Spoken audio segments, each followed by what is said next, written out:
Donc 1 Samuel chapitre 23, verset 17.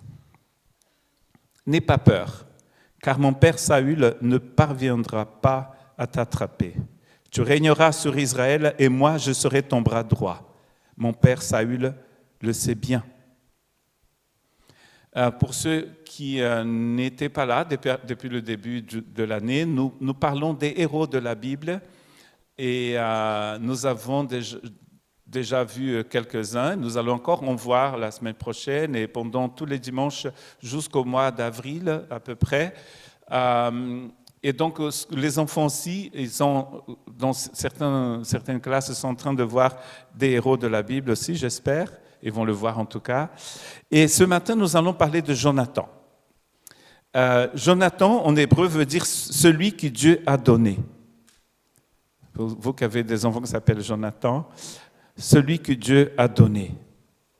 L'histoire de Jonathan, c'est une histoire très intéressante dans l'Ancien Testament, car nous avons des pères. Vous connaissez Abraham, Aaron, Adam et Ève, Abel et Caïn. Il a souvent des pères comme ça, Ruth et sa belle-mère. Il a des histoires comme ça, mais aucune de ces histoires ne sont comme l'histoire de Jonathan et David. C'est une histoire très particulière, car il n'est pas histoire ici de liens familiaux, comme c'est le cas de Ruth et sa belle-mère. Ils ne sont pas des frères, ils ne sont pas des cousins, ils ne viennent même pas de la même tribu en Israël. Ils ne sont pas du même milieu social. Un est prince et futur roi d'Israël, et l'autre c'est un berger qui compose des cantiques, des psaumes. Et il aura une amitié exceptionnelle entre ces deux hommes. Certaines personnes ont des doutes selon de la relation qu'ils ont, mais dans la Bible, c'est une relation d'amis comme on n'a jamais vu avant, et on ne va pas la retrouver après dans les Écritures. Cette histoire se passait à peu près 1000 ans avant Jésus, et c'est une histoire vraiment incroyable. Je vous encourage à lire cela dans le premier livre de Samuel, et la fin de l'histoire, c'est dans le début du deuxième livre de Samuel. C'est un ami fidèle.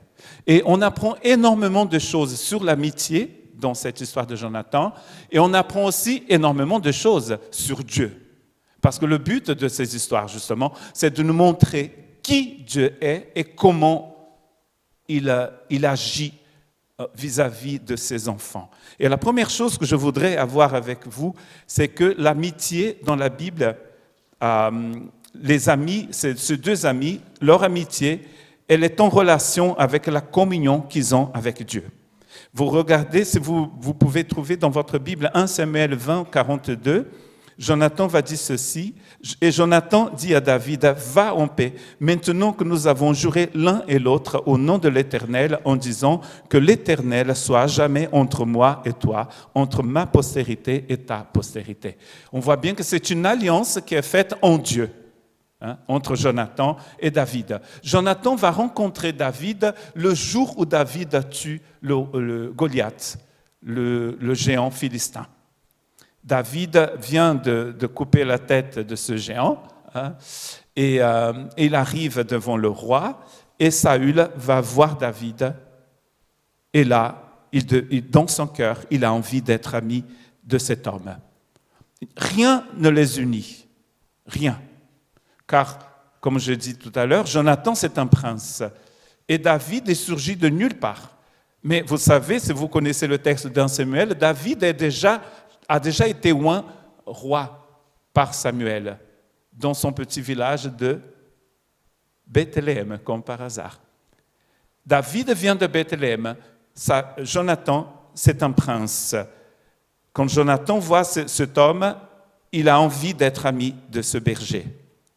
Et leur amitié va durer jusqu'à la mort de Jonathan, dans le premier chapitre du deuxième livre de Samuel. Pourquoi cet amour entre ces deux personnages, il est très intéressant? Peut-être parce que c'est une histoire très ancienne et on se demande si ce genre de relation était possible à cette époque-là. Mais en fait, l'être humain n'a pas vraiment changé. Nous avons les mêmes besoins que David et Jonathan avaient. C'est un amour précieux, c'est même presque miraculeux, c'est l'amour entre ces deux personnages. Et le mot la racine du mot qui est utilisé ici pour amour fait référence aux merveilles de Dieu. Moi, sincèrement, je pense qu'on va trouver ce même mot dans le Nouveau Testament. Et dans le Nouveau Testament, qui a été écrit en grec, on va trouver le mot agapé. Ce n'est pas comme un amour que nous pouvons trouver dans la nature. Ce n'est pas l'amour que nous avons reçu de nos ancêtres. C'est un amour extraterrestre, on pourrait dire ça comme ça, qui vient d'une autre planète, qui vient de Dieu. C'est quelque chose d'autre que ce que nous avons l'habitude de voir. On voit bien que cet homme, Jonathan, il a en lui maintenant, le texte nous dit qu'il a aimé David comme il aime son âme, en fait. C'est autre chose, il n'a aucun intérêt, c'est tout le contraire d'ailleurs, parce que David, c'est une menace pour Jonathan. Samuel a déjà oint David roi d'Israël, mais Israël a toujours un roi qui s'appelle Saül, et c'est le père de Jonathan. Donc à la mort de Saül, Jonathan, qui est le premier-né, deviendra roi d'Israël. Mais vous voyez que dans sa déclaration prophétique, il dit « L'Éternel sera toujours entre toi et moi, ma postérité et ta postérité. » Ça, Jonathan sait par l'Esprit de Dieu que David sera le roi d'Israël. L'âme de Jonathan, nous dit le texte de Samuel, fut attachée à l'âme de David. Dans le Nouveau Testament, Pierre nous encourage, et l'encourage aux chrétiens qui sont dans la dispersion, à avoir ce même genre de relation entre eux. Un amour fraternel. C'est un choix que nous prenons en étant visités par l'amour de Dieu. Nous décidons de devenir amis de quelqu'un. Nous prenons cette décision de devenir amis de quelqu'un. Donc cet amour, cette amitié, c'est une alliance. Parce que Jonathan, le texte de Samuel nous dit que Jonathan a fait une alliance avec David parce qu'il l'aimait comme son âme. Le but de toute relation chrétienne, c'est que nous puissions aimer les autres aussi, comme nous nous aimons, a dit Jésus. Sans cesse, le Nouveau Testament va nous dire « aimez-vous les uns les autres ». Et vous savez très bien que l'amitié change tout. Certains connaissent l'histoire de mon histoire et comment nous avons été surpris par un incendie quelques jours avant Noël, en décembre 1969. Et ma mère a dû déménager et nous sommes allés plutôt vers la famille de ma grand-mère maternelle. Et moi, je suis allé dans l'école du village, du quartier. Et dans cette école, je rencontrais un cousin, un enfant d'un cousin de ma mère, un garçon qui est devenu mon ami à l'école. On était amis on est amis toujours, c'est mon meilleur ami. Et j'ai toujours pensé que la rencontre avec mon ami était la consolation que Dieu voulait pour ma vie, pour me sauver de la misère qui était la perte de mon père dans cet incendie en 1969. On était ensemble à l'école maternelle, au collège et jusqu'au lycée. Et après, je suis devenu missionnaire, il est devenu militaire. Et nos chemins se sont souvent croisés, mais nous restons amis pour toujours.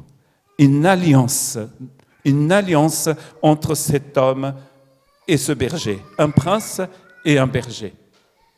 Et tout cela fait devant le Seigneur. Les amis dans la Bible, cette amitié biblique, c'est une amitié sacrificielle, surtout de la part de Jonathan. Jonathan, c'est le futur roi d'Israël. C'est un prince. Il appartenait à un autre monde. Dès sa naissance, il a les projecteurs qui sont sur lui. Il va devenir l'homme d'Israël. David n'est personne en fait. C'est un berger. Même les frères de David ne l'aimaient pas. Son père le méprisait. Certains disent que David n'a pas la même mère que les autres garçons. Quand Samuel vient chez Élie, chez le père de David, Samuel dit au père de David, « Dieu m'a envoyé chez vous parce qu'il a choisi de votre famille un roi. » Et tout de suite, il fait passer l'aîné et tous les autres qui sont très grands, très forts, très beaux. Et Dieu dit à Samuel, mais c'est aucun de ces hommes-là. Et Samuel dit, mais vous n'avez pas d'autres enfants? Ah, oui, nous avons David, il est dans les champs. Et dès que David rentre en scène, parce que c'est comme dès qu'il rentre en scène, Dieu dit à Samuel, mais c'est lui. C'est un berger. Enfin, c'est personne. On oublie même qu'on a un enfant parce qu'il est dans les champs. Le prince devient ami d'un berger. Et pour cela, il va devoir se sacrifier. Il va devoir même sacrifier sa position parce qu'il sait que son ami sera le futur roi d'Israël, à sa place. C'est ça l'amitié que Dieu voudrait que nous ayons les uns pour les autres. Ce n'est pas une amitié où je viens là pour pouvoir recevoir quelque chose, mais c'est pour donner. À l'exemple du Christ, c'est exactement ce que le Christ fait. Comment est-ce que le Christ déclare son amour à ses disciples dans Jean chapitre 13? Comment est-ce qu'il le fait? Le texte nous dit que Jésus a démontré l'amour qu'il avait pour ses disciples. En faisant quoi? En les lavant les pieds. C'était l'esclave qu'on voulait humilier, normalement, qui lavait les pieds des gens. Le Fils de Dieu veut dire à ses disciples, et est-ce qu'il a lavé les pieds de Judas? Mais oui. Est-ce que Jésus savait que Judas allait le trahir? Oui. Le Fils de Dieu lave nos pieds. C'est ça l'amitié de Jésus. C'est ça la déclaration d'amour qu'il a pour nous. Il vient nous servir. Marc chapitre 10, verset 45, le Fils de l'homme est venu pour servir. C'est exactement, voilà pourquoi cette histoire de Jonathan est très intéressante. La première chose que Jonathan fait quand il rencontre David, après que David ait tué Goliath, c'est qu'il lui offre son épée, son bouclier, son manteau et sa ceinture. Et je me suis dit, tiens, d'offrir une épée, pourquoi pas? Il a peut-être tellement d'épées en Israël. Je ne sais pas si vous savez, mais c'est écrit dans 1 Samuel chapitre 13 qu'il n'y avait pas de forgeron en Israël. Les Philistins avaient le monopole, ce monopole-là. C'est eux qui faisaient les armes. Les grands ennemis du peuple d'Israël, c'est eux qui avaient le droit de faire ça. Il n'y avait aucun forgeron en Israël. Seul Saül et son fils, Jonathan, avaient des épées. Ils se battaient avec d'autres choses parce qu'ils n'avaient pas d'épée. La première chose que Jonathan fait, c'est de donner à David son épée. La même épée qu'il avait utilisée quelques chapitres auparavant pour conquérir un territoire occupé par des Philistins. Quand on donne notre cœur. On donne ce qu'on a de mieux. Bon, j'ai une petite épée en plastique que je n'utilise pas trop, je vais lui donner à David. Je vais lui montrer que je l'aime beaucoup et je vais lui donner cet instrument, cette arme. Il donne le meilleur. C'est ça l'amitié. Quand Dieu est venu vers nous, il nous a donné le meilleur aussi. Il nous a donné son Fils. Car Dieu a tant aimé le monde, vous pouvez dire avec moi peut-être, Jean 3,16, car Dieu a tant aimé le monde qu'il a donné son Fils, afin que quiconque croit en lui ne périsse pas, mais qu'il ait la vie éternelle. Jonathan est un ami exceptionnel, il est loyal, il est bon envers son ami. Il se sacrifie pour son ami. Plusieurs fois, il va se sacrifier, il va se mettre entre son père et son ami. Parce qu'il savait que son père, qui est jaloux, va vouloir tuer son ami. Et il va se sacrifier jusqu'au bout. Jonathan ne deviendra jamais roi d'Israël. Il va mourir dans une bataille. Et jusqu'au bout, il va se donner entièrement pour son ami. Le texte nous dit qu'il s'est dépouillé de tout ce qu'il avait. Il s'est mis à nu, le texte le dit, pour son ami. Il a revêtu David avec tout ce qu'il avait. Voilà ce que Dieu demande de chacun de nous. Ces armes qui avaient une valeur incroyable, il va donner à David. Le texte, c'est dans 1 Samuel 13, 19, on ne trouvait aucun forgeron dans tout le pays d'Israël, car les Philistins s'étaient dit « Empêchons les Hébreux de fabriquer des épées ou des lances. » Quand ils avaient des instruments pour l'agriculture, ils devaient aller chercher chez les Philistins. Ils ne pouvaient pas les fabriquer. De posséder une épée, c'était un grand trésor. Et Jonathan a donné son épée à son ami. Les amis dans la Bible tiennent leur parole envers l'autre. C'est ce que fait Jonathan. Certains vont trouver dans cet acte de Jonathan un acte prophétique, parce qu'il va donner la ceinture. Cette ceinture, elle est très importante, parce qu'elle tient les vêtements autour du corps pour que ça ne parte pas dans tous les sens. Nous allons trouver dans le Nouveau Testament, dans Éphésiens chapitre 6, qu'il a cette ceinture qu'elle a aussi, le bouclier qu'elle a, l'épée qui est très importante. Dans Éphésiens, il est clair que toutes ces choses, ces armes, parlent du Christ. Paul va comparer ces armes à ce que le Christ fait pour nous. Le casque du salut. À l'époque de Jonathan, ils n'avaient pas de casque. Mais cette épée que Jonathan donne à son ami, c'est le Christ lui-même qui vient pour nous défendre. C'est la parole du Christ. Une alliance dans la Bible est centrale. D'ailleurs, la Bible, on la partage en deux. L'ancienne alliance, la première alliance et la deuxième alliance. Le Premier Testament et le Deuxième Testament. Une alliance indique une union, un contrat entre deux personnes, entre deux familles, entre deux peuples. C'est une promesse de fidélité, un traité pour les générations à venir. Elle est symbolisée parfois par un anneau. Et vous voyez que j'ai un anneau dans ma main gauche. On dit que c'est la main du cœur.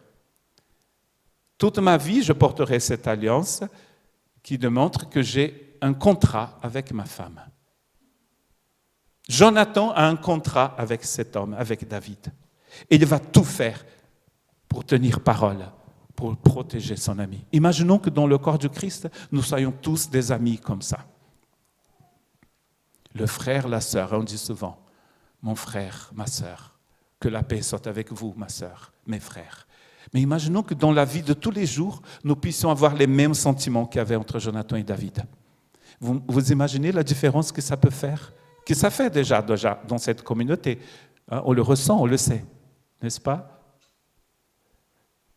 Si vous avez un ami qui est dans la détresse, vous allez prier avec beaucoup plus d'efficacité que si vous priez pour l'église en Chine que vous ne connaissez pas du tout. N'est-ce pas? Moi, j'ai beaucoup prié pour ma femme, beaucoup plus que je n'ai prié pour d'autres personnes malades que je rencontrais. Parce qu'il y a une grande affection entre moi et ma femme, un lien immense entre moi et ma femme. Nous sommes une seule chair. Ce que Dieu nous demande, c'est d'être une seule âme, comme Jonathan l'était avec David. Le frère, la sœur, à mon avis, et à l'avis de Pierre aussi, devait devenir un ami. Quelqu'un que j'aime vraiment. Pas juste mon frère, ma sœur. Ça fait trop... le frère. Au Brésil, quand on dit « meu irmão, minha irmã », ma sœur, mon frère. C'est très alléluia. Mais quand tout va mal, comme pour Jonathan, il reste toujours fidèle à son ami. Il met sa vie en danger pour protéger son ami. Il donne tout ce qu'il a de plus précieux pour son ami. Je prie que au sein de nos communautés, nous puissions vivre ce même genre d'amitié. On aime les gens de tout notre cœur, de toute notre âme. On pense à eux. Parfois, j'ai des pensées un peu bizarres et j'ai envie de dire quelque chose à propos d'une personne, mais je ne le dis pas. Je le dis au Seigneur. Je protège mon ami, ma sœur, mon frère, que j'aime de tout mon cœur. C'est ce genre d'alliance dont nous avons besoin. Pierre, il a su faire ça. Il a su utiliser agapé en disant, agapé, c'est un cadeau. Agapé, vous ne faites rien pour avoir agapé. Vous l'acceptez, vous le recevez tout simplement. C'est un cadeau de Dieu. Mais l'amour fraternel, c'est différent. C'est très différent. Voilà pourquoi Pierre, quand il parle d'amour, il va utiliser les deux mots, agapé et philéa. Agapé, c'est un cadeau que vous avez reçu. Philéa, parfois c'est sacrificiel, c'est une décision. Je décide d'aimer quelqu'un. Oh, je suis rempli d'amour et de grâce qui vient du Seigneur. L'amour et la grâce viennent du Seigneur. Mais Jonathan décide et il fait une alliance avec David. Je vous encourage à réfléchir à l'importance de l'amitié au sein du corps du Christ. Ça change tout. Jonathan se sacrifie pour David. Il ne peut y avoir des véritables disciples du Christ sans cet amour. Car c'est à notre amour, à l'amour que nous avons les uns pour les autres, que le monde reconnaîtra que nous sommes des véritables disciples du Christ. Ce n'est pas par nos paroles incroyables, c'est par l'amour. Nous avons parfois, surtout dans notre milieu évangélique, des discours, d'ailleurs qu'on appelle des discours très évangéliques. Nous avons la vérité. C'est nous qui avons la vérité et pas les autres. Mais je vous ai raconté l'histoire de cette voisine qui est venue frapper à notre porte quelques jours avant Noël pour nous proposer sa voiture. Et j'étais en train de méditer sur Agapé parce que je voulais prêcher sur l'amour le premier dimanche de janvier. Et je me suis dit, mais ça, c'est la manifestation d'Agapé. Quand on est arrivé au village, cette voisine qui habite un château pas très loin de chez nous, elle est venue frapper à notre porte avec un bouquet de fleurs qu'elle avait ramassé dans son jardin. Elle ne nous connaissait pas. Elle a appris que le pasteur et sa femme allaient déménager à Urte. Elle est venue frapper à notre porte avec des fleurs. Une autre fois, elle a ramené des châtaignes, quand les châtaignes commençaient à tomber en automne. Et avant Noël, elle nous a offert sa voiture. J'ai entendu à la messe que le pasteur avait perdu sa voiture et je voulais que vous puissiez utiliser la nôtre. Des démonstrations de cet amour que nous avons pour l'autre. Mais ça change tout. Ça change tout. Après, les discours évangéliques peuvent suivre des gestes d'amour. Aucun intérêt. Juste pour faire du bien. C'est ça qui est magnifique dans l'histoire de Jonathan. Il veut faire du bien à son ami. Il perd tout. Si David prospère, il perd le trône. Si David devient roi, lui, il perd tout. Et d'ailleurs, il va tout perdre. Jonathan va tout perdre. Même son fils, à sa mort, va devenir handicapé à l'âge de 5 ans. Vous connaissez? C'est Méphibosheth, le fils de Jonathan. Qu'est-ce qu'il a gagné? Rien. Il est mort au combat, son fils est devenu handicapé et il a fait ça par amour. Dieu nous appelle à être des disciples remplis de son amour, des gens qui décident d'aimer et qui font des gestes qui démontrent que nous aimons les gens. Des hommes et des femmes qui font une alliance avec Dieu, mais aussi avec l'autre. Dans des choses très petites parfois, comme offrir des fleurs à quelqu'un. Je vous encourage à vous offrir du chocolat du Bayonne de temps en temps. Pourquoi pas? Des signes d'amitié, de démonstration d'amitié comme ça. Les gens qui ont plus touché ma vie avant d'arriver ici en France, c'était ces personnes-là qui ont fait des gestes comme ça. Je me souviens en 89, ça fait 30 ans, l'année où je suis devenu pasteur, je suis allé prêcher dans une conférence où il y avait 2000 personnes et je n'avais jamais été devant 2000 personnes pour prêcher, donc j'avais le trac. Et on m'a logé dans une famille de l'église, une famille dont le père était d'origine japonaise et la dame européenne, donc ils avaient des enfants un peu entre Japon et Portugal. Et cette femme m'a dit une chose que je n'ai jamais oubliée. Elle m'a dit, je voudrais cette semaine être une mère pour toi. Et je prie que Dieu mettra toujours des mamans sur ta route. Tu vas partir, mais Dieu va mettre des personnes comme ça. Et pour me faire plaisir, elle a préparé une grande table où elle a mis plein de bonnes choses à manger. À l'époque, j'étais encore plus gourmand qu'aujourd'hui. Et ça m'a tellement touché, je n'ai jamais oublié cette histoire. Elle voulait me faire plaisir, tout simplement. Elle dit, je voudrais que cette semaine être la mère que tu vas devoir laisser ici au Brésil. Et qu'un jour, Dieu puisse mettre des personnes comme ça sur ta route. Les amis, c'est comme des mamans pour nous, c'est des pères, c'est des frères, des sœurs. Lisons ce que Dieu nous dit sur l'amitié, ensemble. L'ami aime en tout temps. Dans le malheur, il devient un frère. Il devient famille pour nous. Aime en tout temps. Très intéressant. Tout le temps, il aime. Quand tout va bien, quand il a une crise, quand il a un souci, il aime. Le prochain, c'est Proverbe toujours, 26, ensemble. Beaucoup d'hommes vantent leur bonté, mais un homme fidèle, qui le trouvera? C'est intéressant. On peut vanter notre bonté, mais nous cherchons la fidélité. Quel ami fidèle et tendre nous avons en Jésus-Christ. Mais Jésus sera toujours fidèle, car il est Dieu. Mais Dieu voudrait aussi que nous aussi, nous soyons fidèles les uns envers les autres. L'autre texte, c'est Luc 6, 31. Ensemble, si vous voulez bien, est-ce que vous voulez que les hommes fassent pour vous? Faites-le pareillement pour eux. Et l'avant-dernier texte, c'est Jean 15, 12 et 13. Ceci est mon commandement, que vous vous aimiez les uns les autres, comme je vous ai aimé. Il n'y a pas de plus grand amour que de donner sa vie pour ses amis. C'est ce que Jonathan a fait pour son ami David. Et le dernier texte, Romains 12, 10. Quant à l'amour fraternel, soyez pleins d'affection les uns pour les autres, vous prévenant d'honneur les uns les autres. Pleins d'affection les uns pour les autres. Et on pourrait encore lire des tonnes de textes dans la Bible. Si vous voulez, je peux vous envoyer ces textes. Je voudrais bien qu'on puisse méditer sur ces choses cette semaine.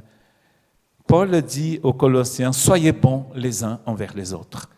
Je vous encourage à être bons les uns envers les autres cette semaine. Vous avez peut-être quelqu'un qui va passer là dans une pensée pour quelqu'un. Priez pour cette personne. On envoie plus de cartes, je sais, mais vous pouvez envoyer un texte sur WhatsApp, un SMS, un verset, une prière. Prions d'ailleurs que le Seigneur puisse mettre dans notre cœur ce profond désir d'aimer l'autre d'une façon pratique et peut-être sacrificielle pour le bien de l'autre. Quelques années après la mort de Jonathan, David deviendra roi de toutes les 12 tribus et il va régner pendant 40 ans. Jonathan s'est donné pour que David devienne roi. Prions.